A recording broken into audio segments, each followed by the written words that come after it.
जरा सोचिए, नागापट्टनम में 20 सेंटीमीटर से भी ज्यादा बारिश, मतलब पानी घुटनों से ऊपर।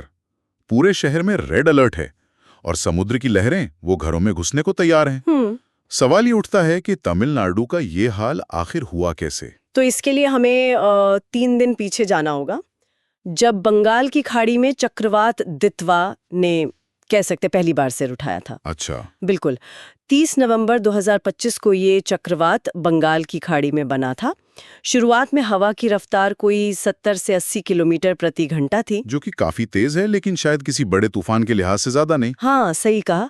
और मौसम विभाग का अनुमान भी यही था कि ये तूफान उत्तर की ओर बढ़ेगा और धीरे धीरे कमजोर पड़ जाएगा। लेकिन ऐसा हुआ नहीं। नहीं, हुआ इसका ठीक उल्टा। और कमजोर पड़ने से पहले ही इसने श्रीलंका में जो तबाही मचाई, हमारे स्रोतों में उसके जो आंकड़े हैं वो तो दिल दहला देते हैं। हाँ। बाढ़ और भूस्खलन से 153 मौतें, 191 लोग लापता। ये सिर्फ नंबर नहीं है। बिल्कुल नहीं है। और ये आंकड़े हमें ये भी बताते हैं कि तट के पास जब घनी आबादी हो और इंफ्रास्ट्रक्चर कमजोर हो तो ये कॉकटेल कितना जानलेवा हो सकता है।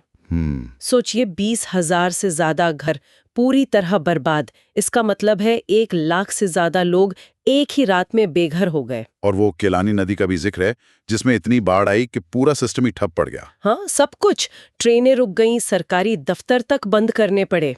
हालात इतने बिगड़ गए थे कि राष्ट्रपति अनुराग कुमारा दिसानाइके को देश में इमरजेंसी लगानी पड़ी। जी, और दुनिया से मदद की अपील भी करनी पड़ी। और भारत ने इस पर एक्शन भी लिया। हाँ, भारत ने तुरंत एक्शन लिया। राहत सामग्री भेजी गई। प्रधानमंत्री ने भी इस घटना पर दुख जताया।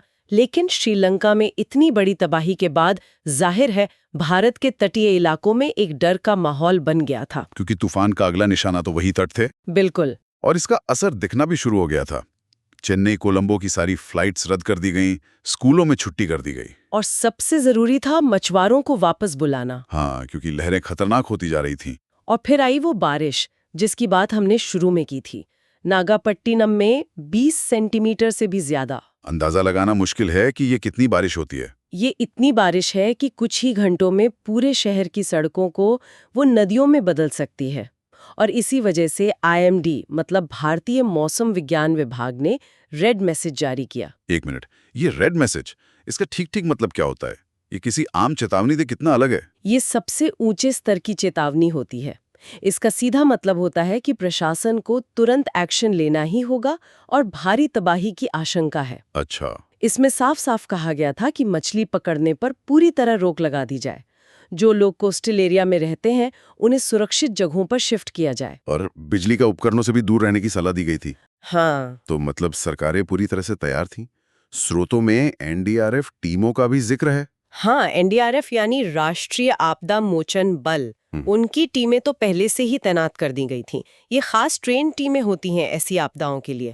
पूर्वानुमान भी साफ था कि फसलों को भारी नुकसान होगा, बिजली के खंभे गिरेंगे, सड़कें पानी में डूब जाएंगी।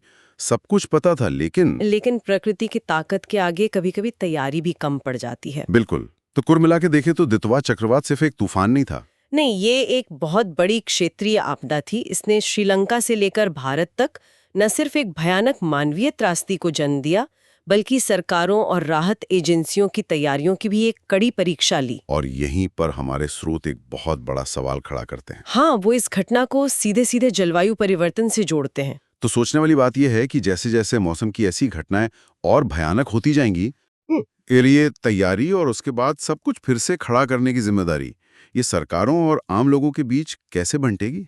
सही सवाल है।